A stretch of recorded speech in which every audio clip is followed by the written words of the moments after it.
Makuha ka na. Ikaw na.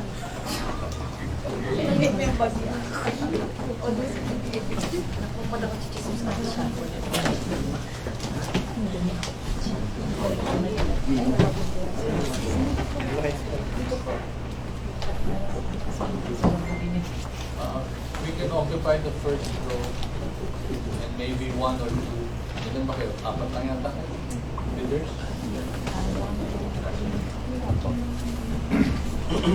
At least one representative.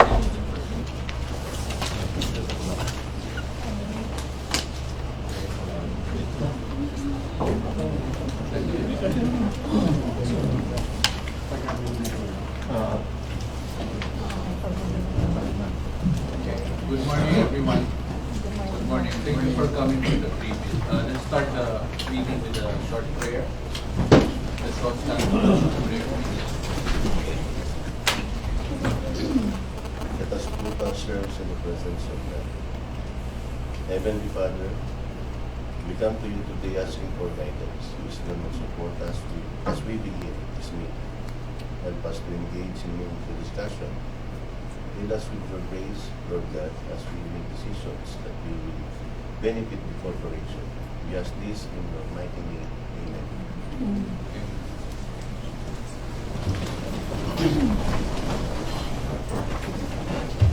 Good morning, everyone. Sorry, Rusty, do we have a forum? Yes, Mr. Chair, we have one. Thank you. So we call this meeting into order. This for the pre-bid conference for the consultancy services for the construction, management, and supervision, or CMS, of the horizontal infrastructure project of the Clark International Airport New Terminal Building Project. So, I just want to announce beforehand that during the last board, there was a board meeting last week. There was a board meeting. So they qualified that the board directed us as SBAC that I'll just read their board resolution. In view of the inherent conflict of interest involved and the primordial need to engage and secure an independent entity, all the firms and or their consortia engage for the following: consultancy services for the detailed engineering design of the horizontal infrastructure project of the Clark International Airport New Terminal Building Project, and construction of the horizontal infrastructure project of the ZIA New Terminal Building Project, are hereby declared ineligible and disqualified to participate in the procurement process for the services of an independent consultant for the project consultancy. Given that there are matters involved in the above indicated project which would be passed upon, reviewed, and certified by the independent consultant subject to the instant procurement process, there would be an inherent conflict of interest, which would necessitate the ineligibility and disqualification of the foregoing firms. In short, of course, we welcome everyone to participate. But if you did the detailed engineering design, kayo po ang nag-design ng tarmac and apron and everything, then you will be disqualified for the CMS kasi parang conflict of interest. Kayo po ang nag-design, ikaw rin po ang magtitingin. So in that case, UICI will be disqualified. Is UICI here? Yes. So yun po. Sorry po. We know of your expertise. You're already there in the detailed engineering. Pero as a CMS, hindi po muna kayo isasali for the CMS. Of course, may logic rin na kayong gumawa ng design, so you can also implement the CMS knowing that you did the design. But there is a inherent conflict of interest there na parang wala pong mali siya, pero kung merong mali yung design, I can keep it under wraps kasi ako rin ang nag-CMS. Yun po ang gusto ng board. Or yung nanalo ng horizontal, so of course, hindi po rin yung CMS yung nanalo ng ng consultant, siya ang construct, siya rin ang mag-CCMS. Of course, logical po yun. Hindi ko perspective. So I just wanted to state it beforehand kasi dito si UIC, unfair naman if we... Of course, you can stay there and watch and participate, but yun lang po. We cannot entertain you as formal people. Of course, if you really insist, then you can write us and we can state it to the board if they will change their mind. Talagang if you insist, pero if they will change their mind. Sir, Yes, sir. for this decision, Yes, sir. are we allowed to get a copy of this approval? The rest of the board. Hindi po. We can't release the board resolution. Of course, we can state it. Release to an external party. You have to request. The board will. May logic rin naman po. Of course, yun nga po, sabi ko, alam po namin ang expertise nyo. Pero, pag inisip po, they're just concerned na kayo ang gumawa ng design. If there is an error in design, we can say there's an error. But if ever we find an error while the construction is controlled, you could not really keep it under wraps, but you could water it down. So, yun lang po ang concern. Tapos yung mga people na engage sila. Yeah, that's also part of that. So anyone Engage in the DDD and we cannot Yes, also use them yes, sir. Right? individually. Correct, attorney? Because they said something like all firms and or their consortia, including subcontract. Including the subcontract. So, essential na po yun.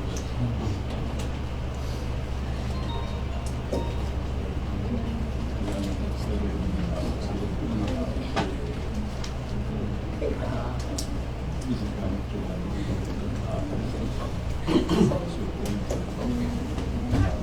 So, yes, Be we clarified. double check. So in the other perspective, leader, you won't get the personnel of existing, kasi posible na hindi na sa UIC, lumipat kay sa Oo. ibang ganun. So it includes yung mga ganitong parang pambabawal. Kasi you just change the identity of the person. No, it's the same person, yung company. You just change the identity of the company. Alas klaro lang po, sir. Yes, that's correct. So, tama si by the way, that's the data registration. I'm a These are the bank and the consultant and advisors, observers. So, I'll just call the bidders. I'll just acknowledge the firms and the bidders. Mr. Virgilio Panganiban, Petro Consult. Bert Consult. And Rolando Pique. Pique. Bert Consultant. Okay. Bernardine Ascueta. Philips Technical. Hines Ascueta. Philips Technical Consultants. Right? That's PTCC. No? And you are with Edgardo Amparo. Yes. Jaime Esperanza, Modesta. SK Incorporated. Sir Jaime. And Genaro, Estrella, UICI, sir.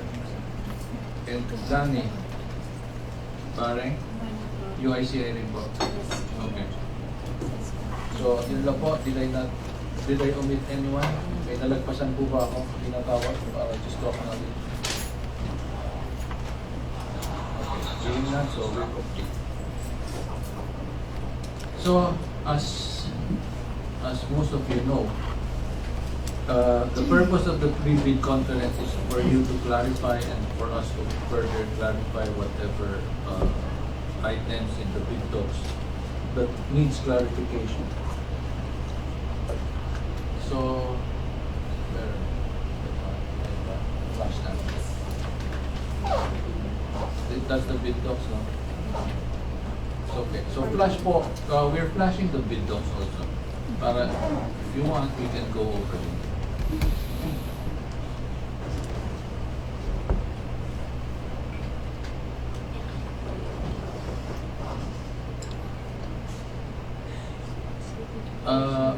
You already went through the bid docs, of course, no?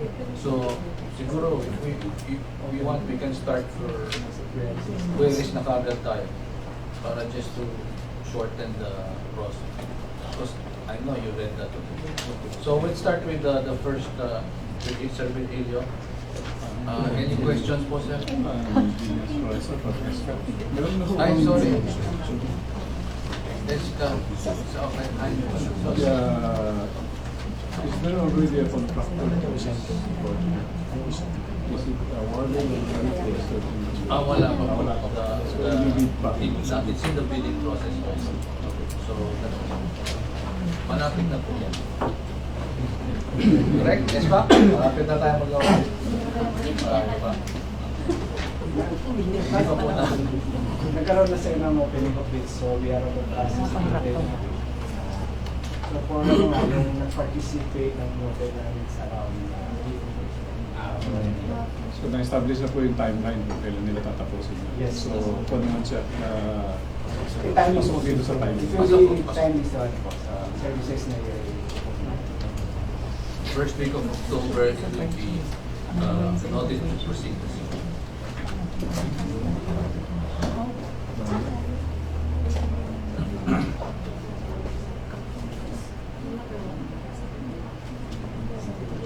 Alam mo ba ng October? May na yan. No. Ito ang October. October 1. Very notice. Kasi ako Oh.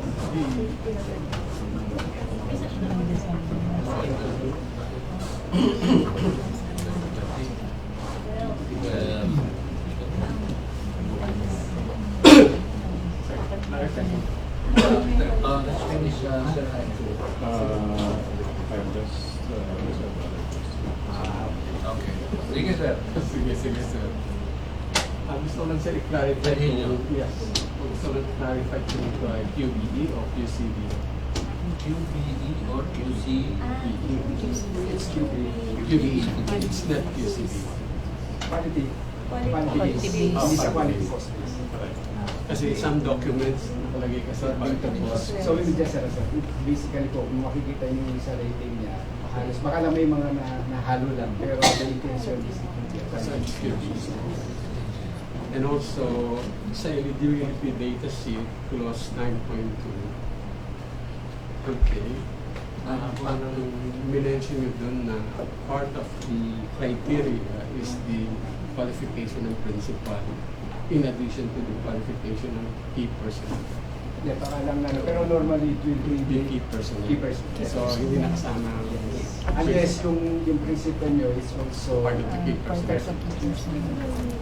So, gusto na nito submit yung series ng principal. Unless nga po na Kasama siya. Principal. Sige.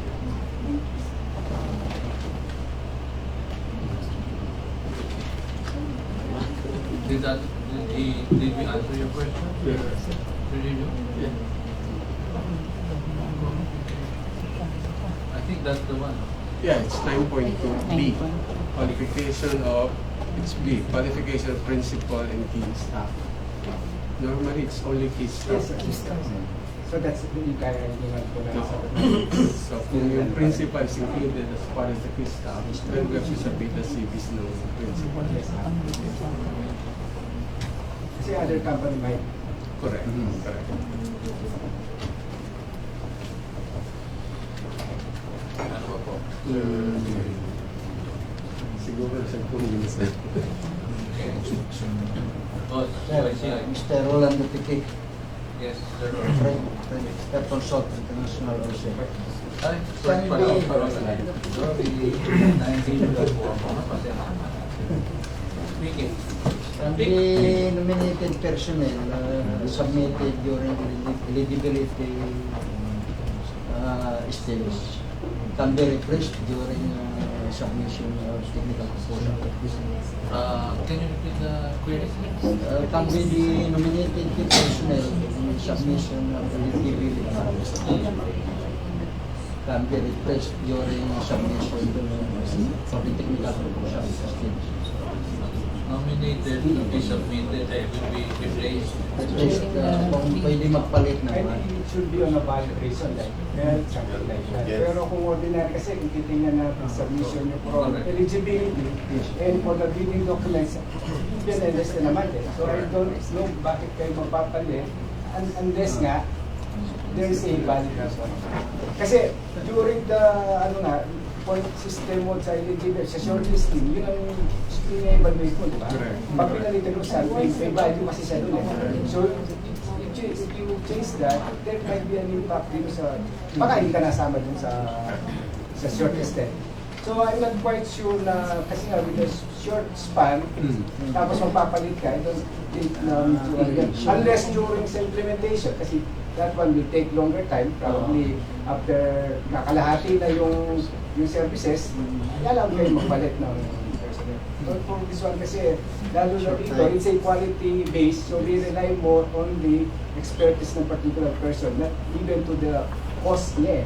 Kaya I really na-encourage na it should be Same person, same personnel naman. Kasi, I'm thinking, kasi pag nakakuha ako ng buwan na yung bidders na mas mataas, mas mataas ang rating ng qualification, yun ang Kung gano'n na argument, bakit hindi mo na ilagay on the first place? Kasi nga, 40 lang yung time na difference mo. Diba? Kasi kung kukunin mo siya, para makasigurado ako siguro, yung mas maganda, hindi yun, siya nilalagay ko. hindi pa ako wala pa eh. Mayroon na urgent na dumating na maganda. Can you nominate several? Ay, pero we will just rate one eh, kasi di ba may mga certain lang. Kahit 10 pa dyan, kung sino nung nasa una lang, yun yung rate lang eh. Hindi mo naman kasi nag-rate ka na 10, add mo lahat yun. So normally, yung ginagawa lang, just in case, kung may plano kayo na in the future na ipalit, at least yung nilagay mo doon, predetermined na siya. Pero yung points niya will be of course kung sino lang talaga kasi para magiging patas yung kung mag-nominate ng isa, dapat lang isa lang ang i-evaluate. So unless justifiable reason. Yes, like health nga or whatever yan.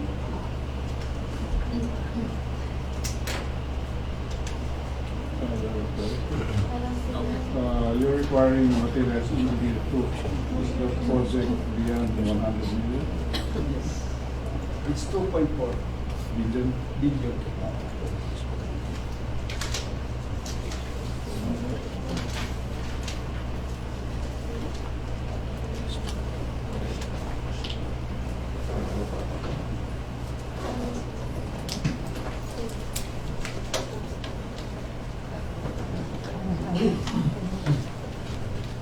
Meron pa po, Mr. Roland?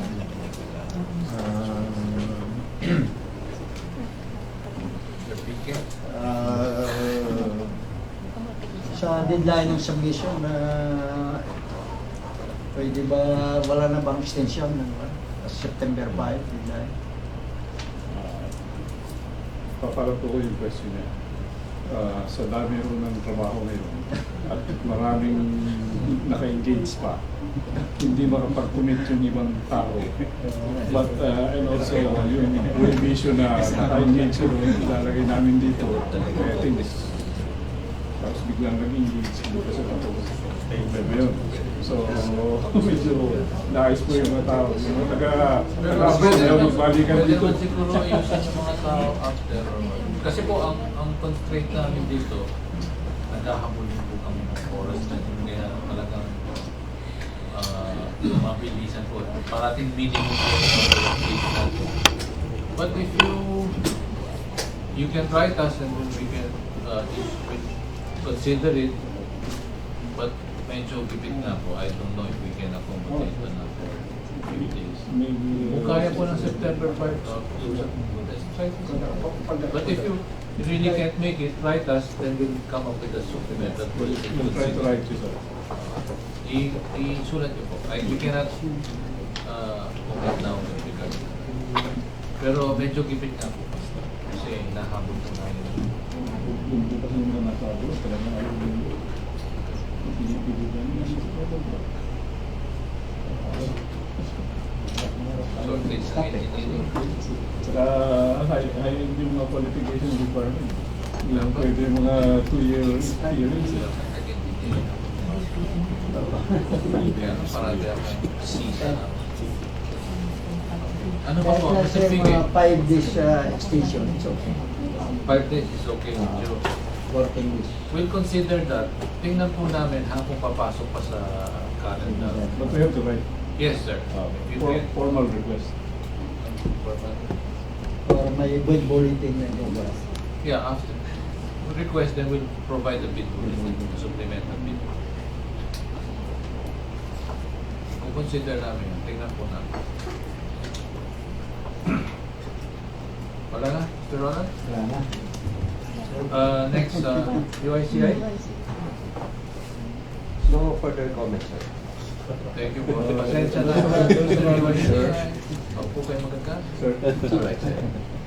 dun sa 50% ng ABC na requirement, the amount of project reference, kung yung project na nire-refer is ongoing, or you want it completed project, or about to be What are you- completed. Meron yung requirements na Yung single largest. single largest is May completion na, di ba? completion. It has to be completed. Hindi yung parang Ongoing. it's not really ongoing. It's really about to be completed. Meron ng mga konting documentation pa. Sure not. Notice of acceptance. Wala pa kayo, sir. Di pa Mga kailan po?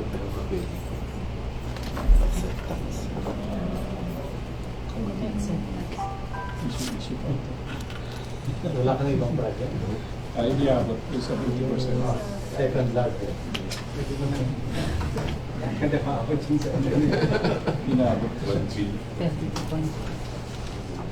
Hindi, it's not it. Nasa ABC lang. Based on ABC. CBC na for the services ng project. Hindi kasi For the services, na not the 50%. Ng CMS, hindi pwede yung design kasi it's separate from hindi siya civil. Kung design siya, hindi siya civil kasi different discipline talaga yung CMS. Are you limited to the horizontal projects na CNS? Yung building, meron. Meron po.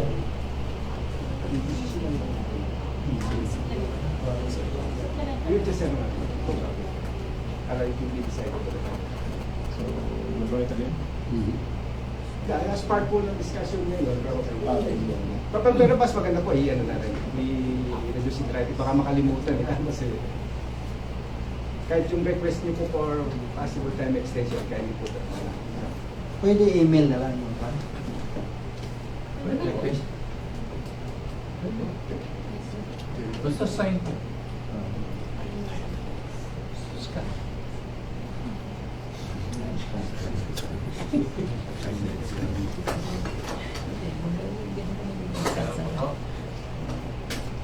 Yan, may isa pa sir, yung signature kay personnel, pwede ba yung electronic? What do you mean electronic signature? Yeah, kasi yung iba nasa mga province, yung pagpadala ng documents, will take Signature ng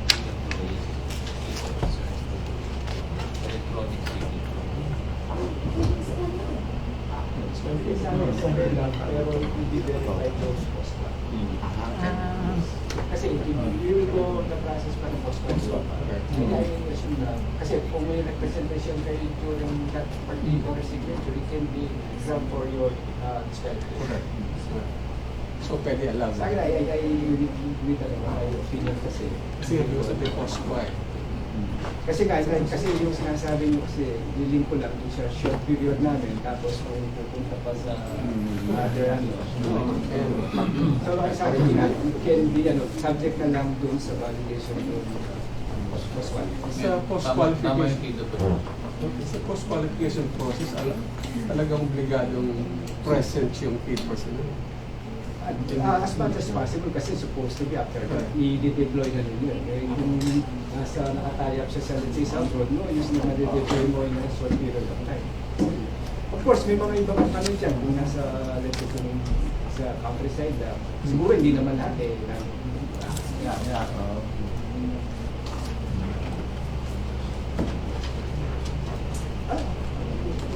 Yung sino naman yun, kasi may ano yan eh. Pwede, ipopost ko na lang lang. At saka alam naman ninyo dun sa format natin, it's notarized pagka nag-nominate kayo. So that one will shoot eh, baka si abogado hindi mo notarize. So may mga ano naman po, may mga parang May mga safety measure naman din siya. Kasi baka hindi rin in-authorize ng abogado. Verified during post-qual. Wala mo kung bakit ang documents ito. pero once na na-shortlist na. Just shortlisted na. Ay, kung magbayad na kayo Ah, ngayon, eligibility pala. Mas kasi masaya. kung gusto nyo kung magbayad na yan, meron ako. Hindi pa shortlisted. Kung hindi na shortlist, diba? Pag shortlist, Refundable. During shortlisting na, pag na-shortlist, you have to purchase. Meron pa, pahabol. Sige sir, Sir Vicky. Pwede ba kami mag-JB na hindi naka-registered now yung firm na hindi naka-registered? Paano JB kayo? For example, yung mga sa listing, nag-open ng PhilJebs, siyempre naka-registered sila. Yung hindi naka-registered today, pwede ba requirement pa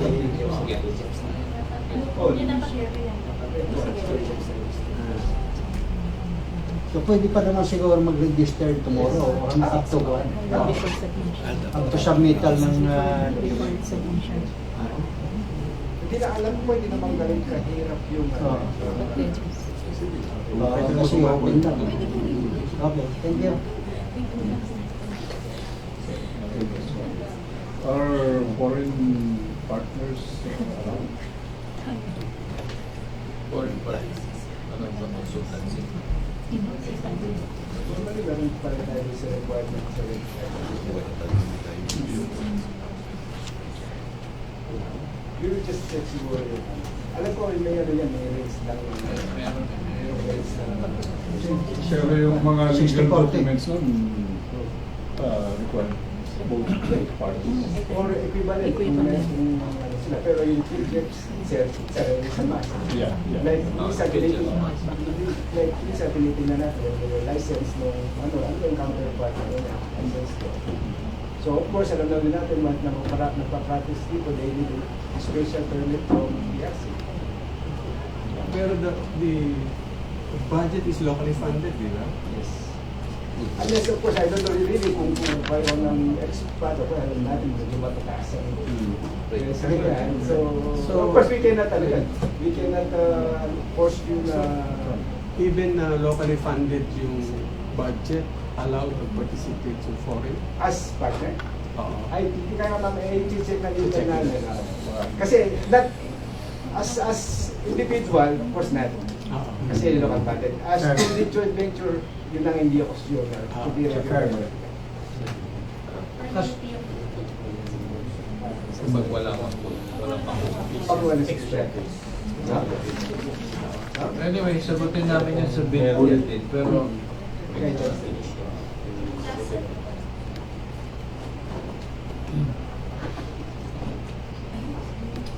consultants may be hired. In the event Filipino consultants do not have the sufficient expertise and capability to render the services required. Pero we'll look at that deeper. Pero yung Kasi legal medyo- document na yun, yung require ng report.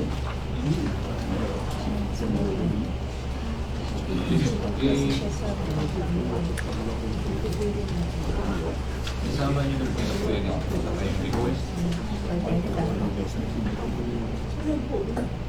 So, okay na, Sir Jaime. So, let's go to the next speaker. UICI, Genaro, yes, sir. Okay na tayo po? So far, okay pa naman. Document muna? So, Bernardine, Yes. Asqueta, Yes po. yes, Edgardo. Sir, queries. Sir, most of the queries naman were answered already, but meron po kaming clarification doon sa key staff qualification. Nga po. Kasi sir, sa eligibility data sheet and sa bid data sheet for 3 positions, namely senior quantity, senior geodetic, and senior electrical, indicated were only 5 years experience. Pero sa TOR po, 10 years. So, what will we follow? We will just issue yung correspondent first.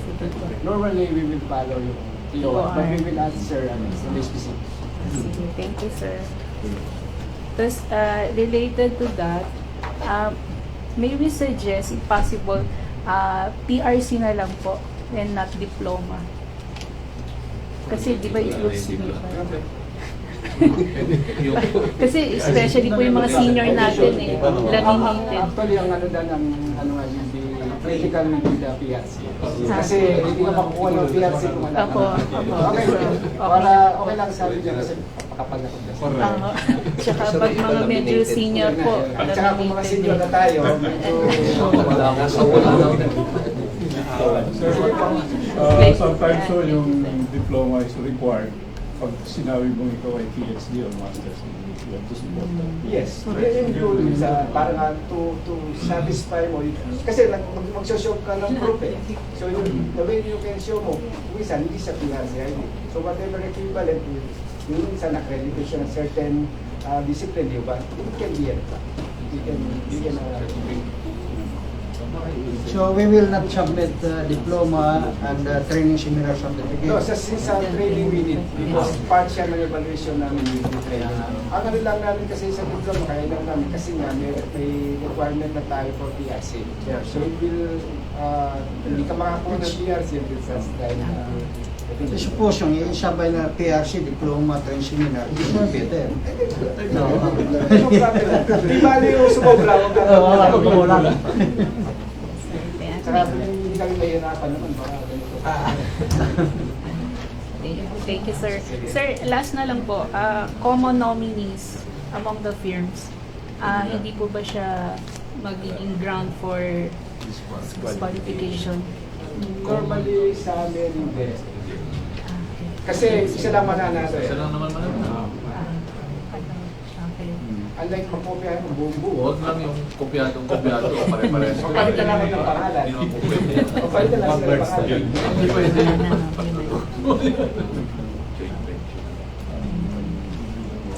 Hindi, I understand naman niya kasi Kung 1 or 2, sa, wala pong sa dami ng mga projects ngayon, and then you are not even sure na it will be awarded to you.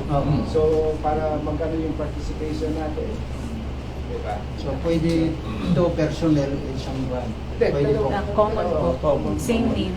Same and nominees. Okay. Thank you, sir. Ano po? Yan lang po. That's it. Wala na. Si Edgardo, PTC, okay na kayo sir? We have the same queries po. Same. Same lang. So, no other queries? Hindi pa naman sarado, not unless, pag may naisip ko yun, you can write it down. So we can answer you in the supplemental bullet. Yung some queries were already answered, but you can still write it down. But you can still answer. Yung ano namin na hindi pa masyado, at least to write it down, especially yung request for extension para po mag-consider namin. Subukan po namin yung a little more, pero I think we can go beyond 1 week. Sir, pag-clarify mo, Yes, sir. bid data sheet clause 35.3. Bid data sheet clause 25. Kasi, ito ka specific. Bid data sheet 25.2. Page Page 50. 50. 50. Ayaw pa.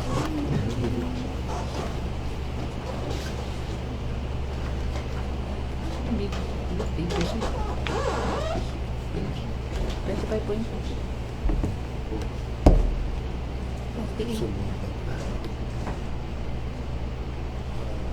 Wala naman sa close eh. Wala siya dyan. Again, sa technical story. Walang i-clarify. Sige, please ano na lang. Okay, sige. Yes, sir. Okay, technical. Yan, correct. The numerical way.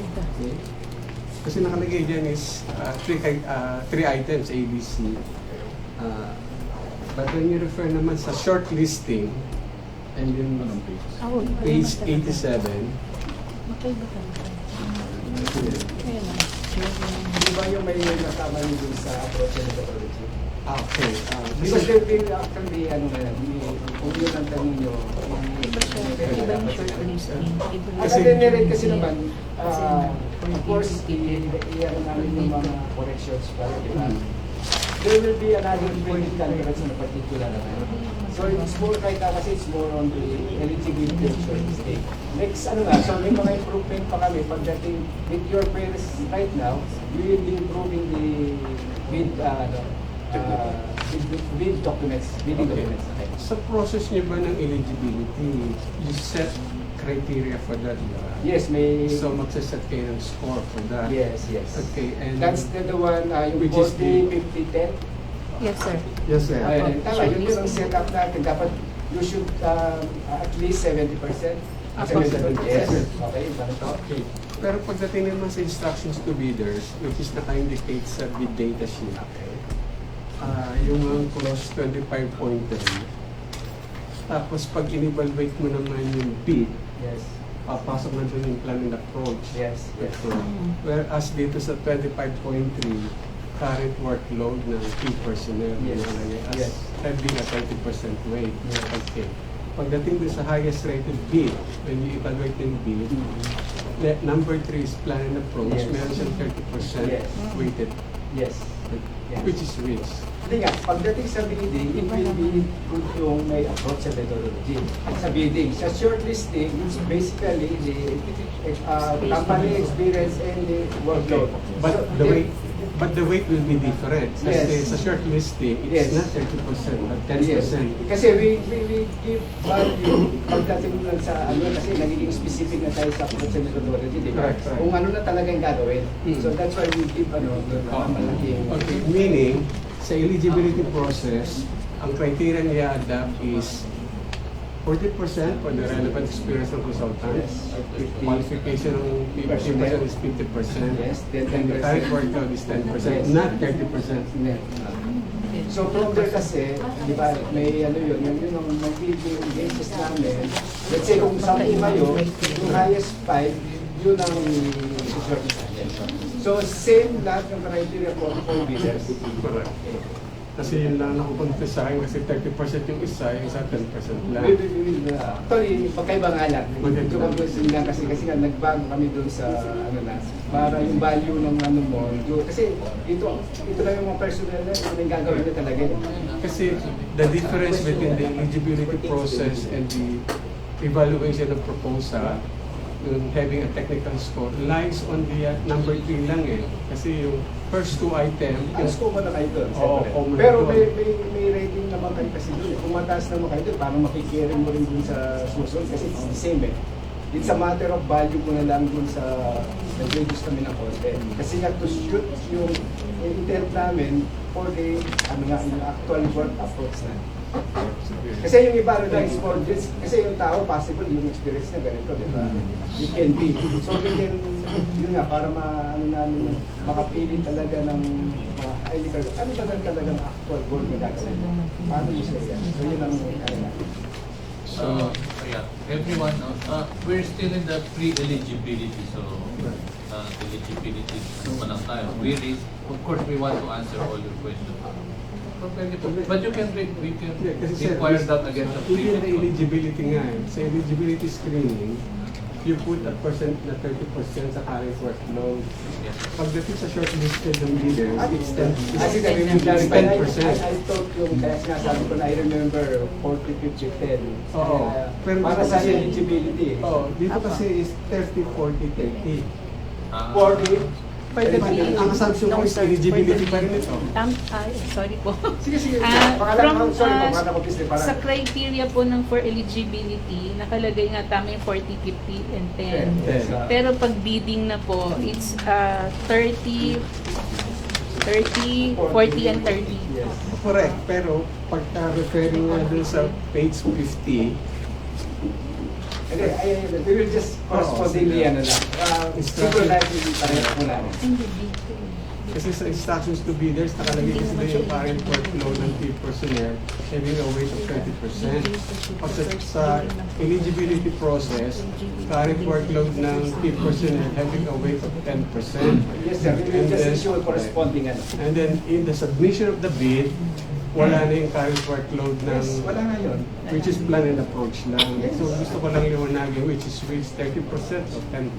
So, to that effect, we will answer you na para kung eligibility baka nag-mix up doon pagdating sa bid, baka yun ang concern natin. So, we will issue particularly baka yun naman yung nasa eligibility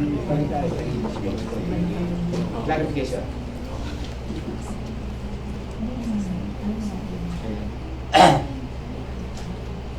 So we'll look at that deeper. What is eligibility? Anyway, we'll answer that in the supplemental. Meron pa po? May sa planning. Ay, Bernardine, Yes po.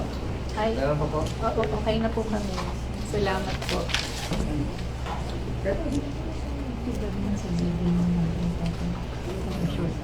So, we'll wait for your queries in writing and your request until September 3. Okay na po. For the eligibility lang po. Because there's another round after that. So, parang nag-double process. Meron pa kayong Submission eligibility. September 5.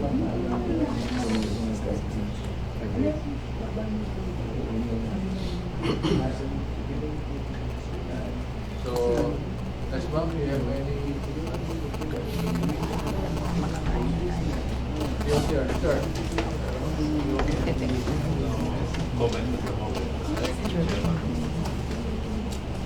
So, if there are no other questions, I will just need some reminders for the speaker.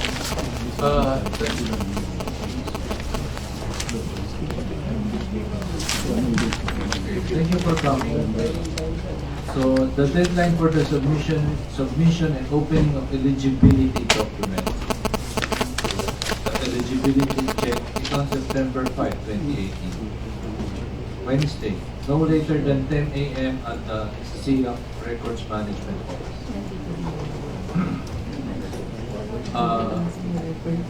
Reminder, bidders are reminded that the suspended or blacklisted supplier, contractor, or consultant shall not be allowed to participate in all procurement opportunities. opportunities of the government for the duration of the suspension or blacklisting regardless of the modality of procurement employed by the procuring entity. So if you have a blacklisting, you might as well tell us and whatever, not participate na lang. Caution to prospective bidders, should there be individuals posing in behalf of the BAC and PWG as agents or fixers, the same should be reported to the BAC immediately. This shall not be tolerated by the SPA. The bidding shall be conducted impartially and fairly, and no favoritism shall be extended to any prospective bidder. For as long as the prospective bidders submit complete requirements, they shall be qualified. So kami po, you can see us, ito po ang SBA, ito po ang PWG. All queries and communications should be done formally. And wala po sa amin ng so, yun lang. Yun lang. So, we'll wait for your formal inquiry, then we'll respond to that and try to accommodate the September. We already, mayroon na po kaming parang consensus about the date. Okay. It's 5 working days, so it falls back to September 12.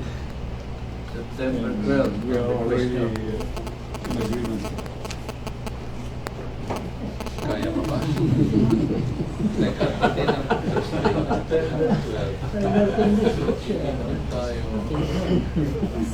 Plus 6 days.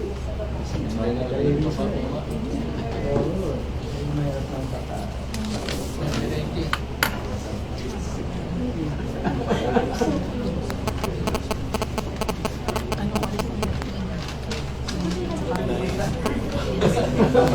September 54 yata yung sinabi.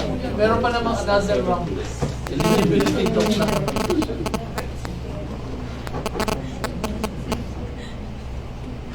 Kasi we have until, to tell you the truth, we only have until November 20 something. 27. If you put it, if you agree there September 12, ang notice of award namin nasa November 20 na po. So, that's just 7 days leeway. Kumbaga sa basketball yun, mga 1.3 seconds. Probably we can request extend yung eligibility but maintain the submittal of, well, when is the submittal of the final documents? And technical and final. Submission and receipt of technical October 2. Kaya lang, Submission and final. Basta kasi natin extend yung final ng technical, pero pa-extend natin yung legal.